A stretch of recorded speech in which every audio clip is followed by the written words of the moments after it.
voulais m'associer avec mon frère Léon ce soir et vous souhaiter la bienvenue. On sait qu'à cause des temps comme ceux-ci, les temps de pandémie, c'est difficile de pouvoir annoncer l'Évangile comme qu'on aimerait, mais merci Seigneur qu'on peut le faire soit par téléphone, soit par Zoom, différents lieux.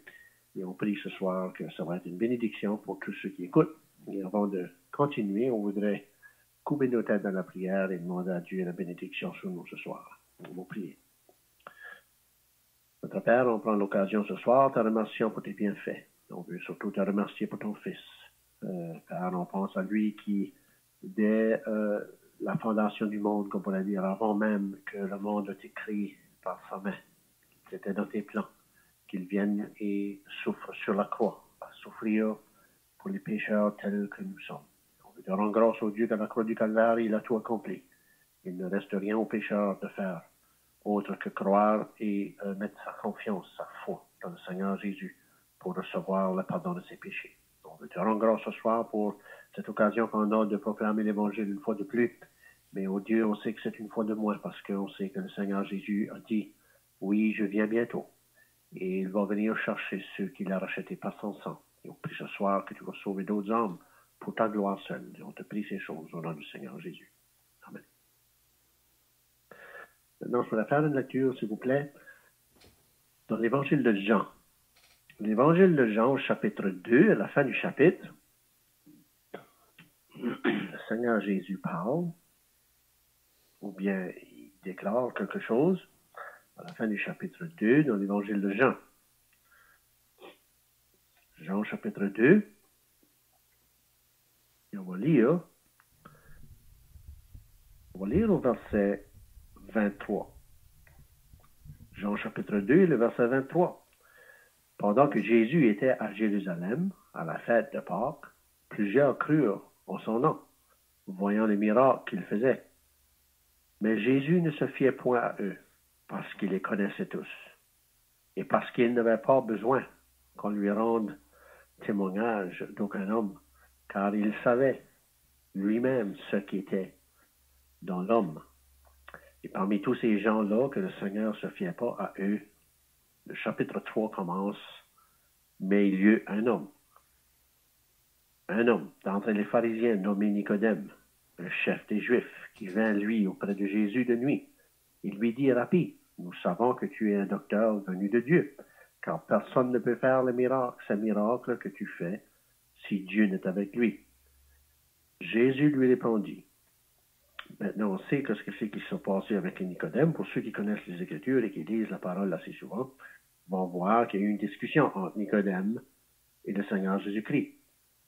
Mais je voudrais sauter et aller au verset qui est le plus connu, je dirais, dans tout le monde. Un des versets les plus beaux, parmi les plus beaux de la parole de Dieu. Et le Seigneur Jésus-Christ révèle à Nicodème ces paroles. Et on va aller au chapitre 3, le verset 16. Nicodème a entendu les paroles du Seigneur Jésus lui-même, qui a prononcé ces paroles au verset 16. Il dit que Dieu a tant aimé le monde qu'il a donné son Fils unique, afin que quiconque croit en lui ne périsse point, mais qu'il ait la vie éternelle. Dieu, en effet, n'a pas envoyé son Fils dans le monde pour qu'il juge le monde, mais pour que le monde soit sauvé par lui. Celui qui croit en lui n'est point jugé, mais celui qui ne croit pas est déjà jugé, parce qu'il n'a pas cru au nom du Fils unique de Dieu. C'est tout ce qu'on va lire ce soir dans les Écritures, et je voudrais m'arrêter surtout sur le verset 16. Un verset, comme j'ai dit, qui est parmi les plus connus dans le monde, et un des plus beaux versets parmi les versets qui s'y trouvent dans les Écritures. Et lorsqu'on pense à ce verset que Nicodème a entendu de la bouche du Seigneur lui-même, c'était vraiment pour Nicodème un privilège de pouvoir entendre ces paroles, comme pour vous ce soir qui avez ce privilège d'entendre l'Évangile. Il y a des gens ce soir qui font tout ce qu'ils veulent, ils sont égarés dans leurs péchés, ils ne prennent pas le temps de s'arrêter pour penser aux choses de Dieu, mais vous ce soir, qui ont pris le temps, qui ont pris la peine de s'arrêter. Vous êtes comme Nicodème qui a entendu ces paroles et ce soir, on prie que les paroles que vous allez entendre vont être une bénédiction pour vous, comme ça a été pour Nicodème. Et si on regarde dans ce verset, il se trouve bien des mots. Mais je voudrais m'arrêter ce soir sur 5 verbes. Il y a 5 verbes dans ce verset. Et on va les considérer brièvement ce soir. Quand on pense au premier, c'est aimer. Et quand on pense au deuxième, c'est donner. Et quand on pense au troisième, c'est croire. Et le quatrième, c'est périr, ou périr. Et le cinquième, c'est avoir, qu'il est la vie éternelle, c'est avoir quelque chose. Et ces verbes se trouvent à être des actions, n'est-ce pas? Les verbes sont des actions.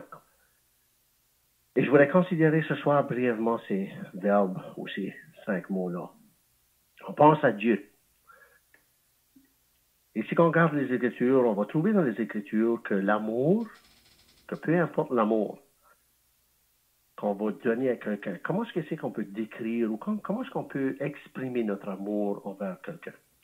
Le plus manifestant, qu'on pourrait manifester notre amour envers quelqu'un, c'est quand est-ce que c'est qu'on agit sur notre amour, n'est-ce pas? On peut dire qu'on aime quelqu'un, on peut le dire comme qu'on voudra, de différentes manières, mais quand est-ce qu'on agit, quand est-ce qu'on fait quelque chose, ça démontre, on agit, on fait une action, on va démontrer à la personne comment est-ce qu'on l'aime. Et les Écritures nous parlent que Dieu prouve son amour envers nous en ce que lorsque nous étions encore des pécheurs, Christ est mort pour nous. Maintenant, Dieu n'a pas seulement dit qu'il nous aimait, mais Dieu nous a prouvé comment. C'est qu'il a donné. Il a donné. Un autre verbe, une autre action. Voyez-vous, Dieu a aimé, mais Dieu donne. So, Dieu a aimé le monde. Qui sont le monde? C'est vous et moi. Dieu nous a aimés. Dieu nous a aimés non pas seulement en parole, mais Dieu nous a aimés et nous a prouvé qu'il nous a aimés. Il l'a donné. Et qu'est-ce que c'est qu'il a donné? Il n'a pas donné n'importe quoi. Il n'a pas donné de l'argent. Et la parole de Dieu nous enseigne, comme Pierre dit que ce n'est pas par de l'or ou de l'argent ou des pierres précieuses. Dieu n'a pas donné ces choses-là. Mais il a donné son Fils. Il a donné le Seigneur Jésus-Christ. Pour quelle raison qu'il a donné le Seigneur Jésus-Christ? Vous voyez, il y a tant de gens aujourd'hui qui vont dire que Dieu nous aime, Dieu nous aime. Et tant de gens vont même avouer que Dieu a donné son Fils. Mais quand tu commences à parler avec eux, ils vont dire toutes sortes de choses comme « Ah, mais il faut suivre les 10 commandements, il faut faire ci, il faut faire ça. » Dieu n'avait pas d'intérêt à donner quelque chose, puis ensuite recevoir de nous quelque chose d'autre. Parce que c'est que Dieu a donné son Fils, c'était dans l'intention que son Fils seul serait le moyen de sauver les personnes. Et il n'y a pas de manière que Dieu pourrait accepter des actions de notre part, soit faire le mieux qu'on peut, soit obéir aux commandements. On sait que les commandements ne vont pas rapprocher une personne du ciel parce que les Écritures nous disent que si on pêche et qu'on brise un seul commandement, on est coupable de tous. Mais Dieu a donné son Fils. Et Dieu a aimé le monde au point qu'il a donné son Fils. Il a agi à son amour. Il a agi envers les gens. Sur son amour, il l'a donné. Il a donné son Fils unique. C'est pas n'importe quoi. Et c'est pas n'importe qui. Dieu n'a pas donné un ange. Dieu n'a pas donné un chérubin. Il n'y a aucun être céleste qui aurait pu plaire à Dieu comme le Seigneur Jésus-Christ a plu son Dieu. Et Dieu a donné son Fils. Et si que Dieu a donné son Fils, si que Dieu nous a aimés au point de donner son Fils, ça veut dire qu'il y avait quelque chose absolument important que l'homme sache. c'est que Dieu a pris la peine de prendre son fils unique, celui qu'il aime, et il le donne. Maintenant, quand on dit qu'il donne, on sait que les gens vont être au courant de qu'est-ce que c'est que je veux dire, c'est qu'il l'a donné à la croix du Calvaire. Dieu a envoyé son fils dans un monde perdu à la croix du Calvaire. Et c'est que Dieu a pris la peine d'envoyer son fils et le donner en sacrifice sur une croix. C'est parce qu'il y avait quelque chose qu'il fallait que l'homme réalise qui était vraiment important. C'est quoi? Ben, dans ce verset, on voit que l'homme est en train de périr. L'homme est en train de périr. Et Dieu a vu la condition de l'homme. Et quand je dis l'homme, c'est pas n'importe qui. C'est pas juste une telle société. C'est pas juste les pires criminels qui se trouvent dans les prisons. C'est pas juste les meurtriers. C'est pas juste les adultères, non. Quand ce que Dieu dit l'homme, c'est la race humaine. C'est que Dieu a aimé la race humaine. Ce Dieu a aimé tous les hommes. Ça compte les femmes, les enfants, tous ceux qui s'y trouvent ayant le souffle de vie dans leurs narines. Dieu a aimé cette personne-là et Dieu a donné son fils pour cette personne-là. Parce que cette personne-là, et c'est ça qu'il faut que ça vienne, cher ami, ce soir, individuel. Quand le Seigneur Jésus-Christ parlait, il parlait à Nicodème, il parlait à lui. Il disait, il a dit ce beau verset, et il faut que ça devienne personnel, c'est que la personne est en train de périr. Et Dieu a donné son fils. Dieu nous a tant aimés. Et je peux dire ce soir que Dieu t'a aimé, toi, tellement. Dieu t'a tellement aimé qu'il a pris son fils. Il l'a envoyé dans un monde perdu. Et les hommes ont fait de lui ce qu'ils l'ont voulu. Ils l'ont crucifié sur une croix. Dieu a permis ça parce qu'il ne voulait pas que tu périsses. Il ne voulait pas que toi, ce soir, qui entends l'Évangile et qui n'a pas la vie éternelle, que toi, tu périsses. Il ne voulait pas que tu périsses. Parce que les Écritures nous disent que Dieu ne voulons pas qu'aucun périsse, mais que tous parviennent à la repentance. Dieu ne veut pas qu'aucun homme périsse. C'est pourquoi Dieu a envoyé son Fils. Dieu a aimé et Dieu a agi sur son amour. Il a donné son Fils. Maintenant, on dit tout le temps que on ne peut rien faire pour notre salut. On ne peut rien faire pour gagner la faveur de Dieu. On peut faire aucune action pour se sauver nous-mêmes. Mais vraiment, si on regarde ce verset ici, il y a 5 verbes, puis ces verbes-là, c'est des actions. Et il y a une action qu'il faut qu'une personne fasse pour recevoir la vie éternelle. Et on le voit dans ce verset. C'est celui-là qui va croire. C'est celui-là qui va croire. Celui-là qui va avoir la foi pour croire en Dieu. Qui va se soumettre à la volonté de Dieu. C'est ça la volonté de Dieu. Dieu, nous ne voulons pas qu'aucun périsse. Vous savez, on a lu plus tard dans le verset que Dieu, en effet, n'a pas envoyé son Fils dans le monde pour qu'il juge le monde, mais pour que le monde soit sauvé par lui. Voyez-vous, le Seigneur, Dieu a aimé le monde qui a donné son Fils unique afin que le monde soit sauvé par lui. Le monde, c'est qui? C'est vous et moi. Afin que toi, ce soir, que tu sois sauvé par lui. C'est pourquoi que le Seigneur Jésus-Christ a été à la croix du Calvaire. Et la seule action que Dieu demande de la personne, c'est pas pratiquer les 10 commandements. C'est pas le faire le mieux que tu peux. C'est pas aider ton voisin, malgré que toutes ces choses-là sont bonnes. Dieu a déclaré, même avec Corneille, c'était un homme pieux, craignant Dieu, il faisait des bonnes œuvres, mais il n'était pas sauvé. Puis il fallait que cet homme soit sauvé. Et vous savez, ce soir, la seule action qu'une personne peut faire, c'est croire. Et si que la personne refuse, on a lu dans le verset 18, Celui qui croit en lui n'est point jugé. Mais celui qui ne croit pas est déjà jugé. Il est déjà coupable. Dieu déclare ce soir qu'il est déjà coupable. Il n'y a pas besoin d'attendre plus tard dans la mort pour savoir si il est coupable ou non. Il est déjà jugé. Dieu déclare, tu es déjà jugé. Il n'y a rien à faire. Il n'y a pas d'autre chose, Dieu n'a pas rien d'autre chose à dire. C'est si tu crois au Fils, tu as la vie. Celui qui croit en lui n'est point jugé. Ne soit pas jugé. Mais celui qui ne croit pas, il est déjà jugé. Pourquoi? Parce qu'il n'a pas cru. Dieu le juge direct, Dieu le juge déjà, il est déjà jugé. Il n'y a pas besoin d'attendre plus tard pour savoir ce qui est coupable ou non. Dieu le déclare tout de suite. Tu ne crois pas, mon fils?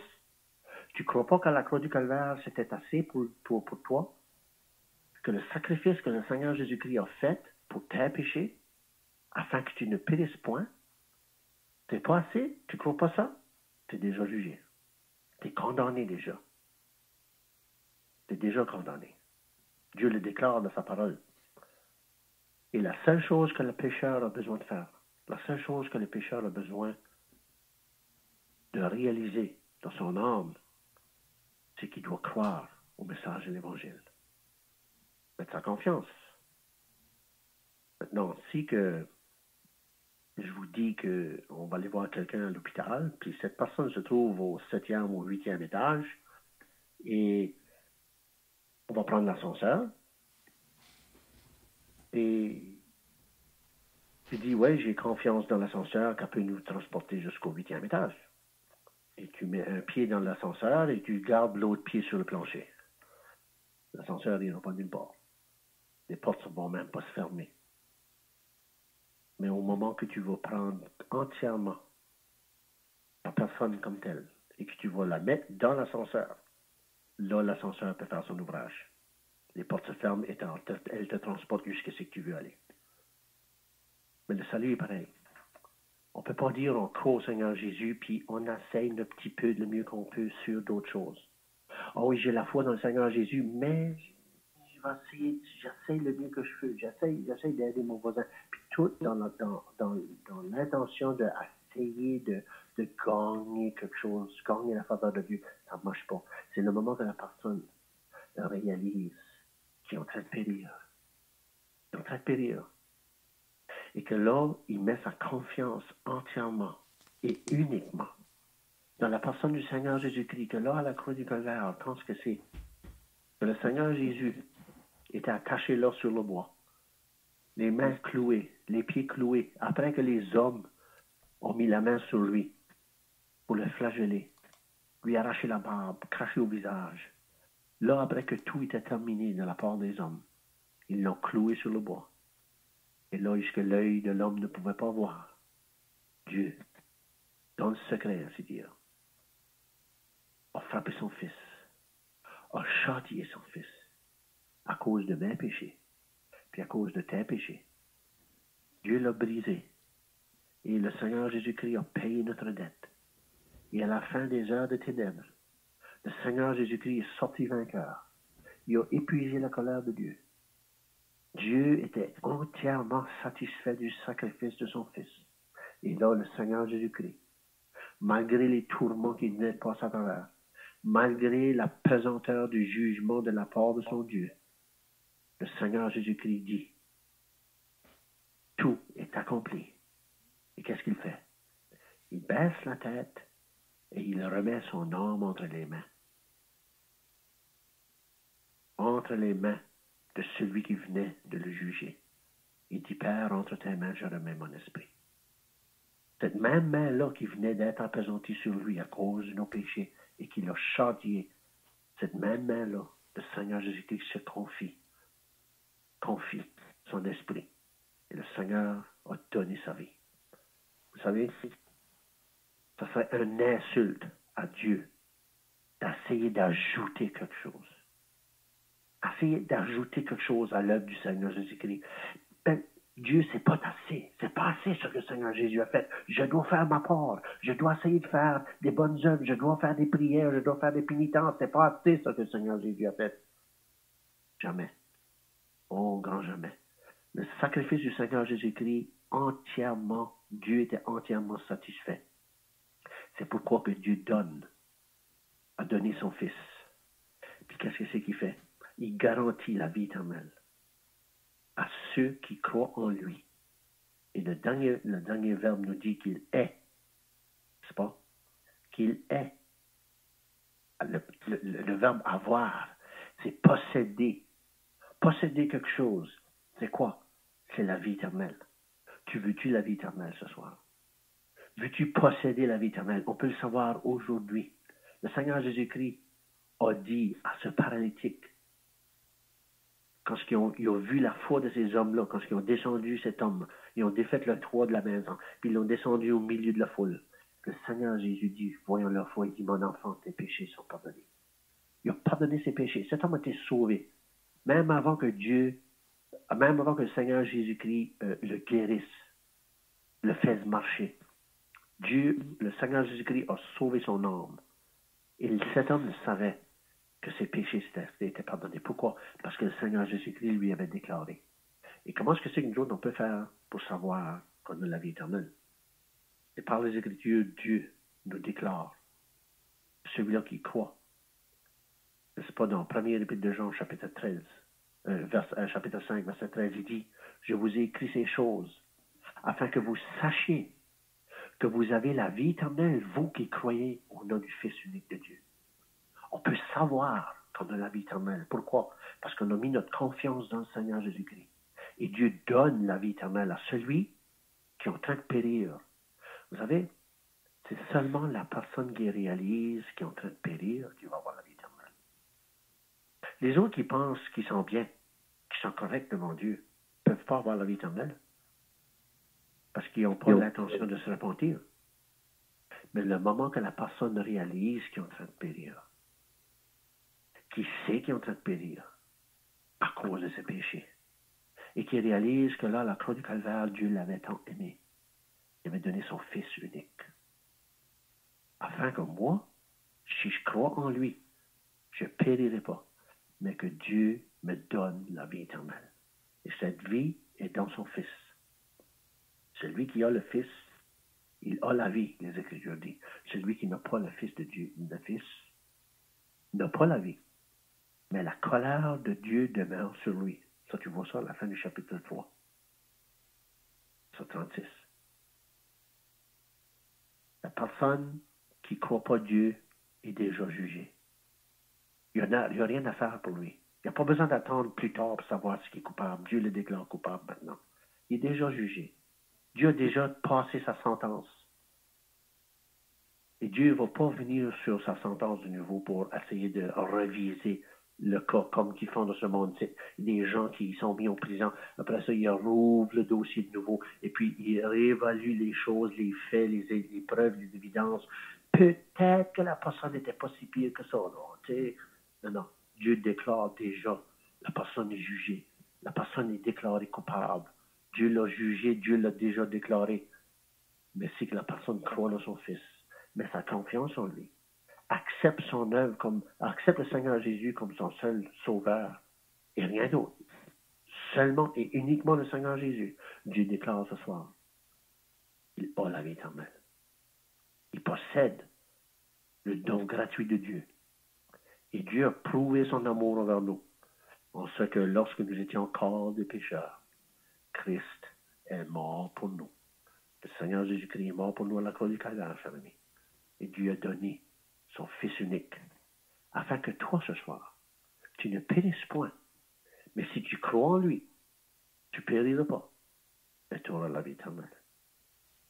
C'est ce que Dieu a dit, c'est ça que le Seigneur Jésus-Christ a dit à Nicodème, bien d'autres choses qu'on pourrait lire dans le chapitre, mais mon temps est terminé, et je voudrais remercier ceux qui ont pris la peine de s'arrêter à la fin de cette journée, prendre le temps d'écouter qu'est-ce que c'est que le Seigneur Jésus a dit à Nicodème, et qu'est-ce que c'est que Dieu a à vous dire concernant la vie éternelle, concernant vos péchés.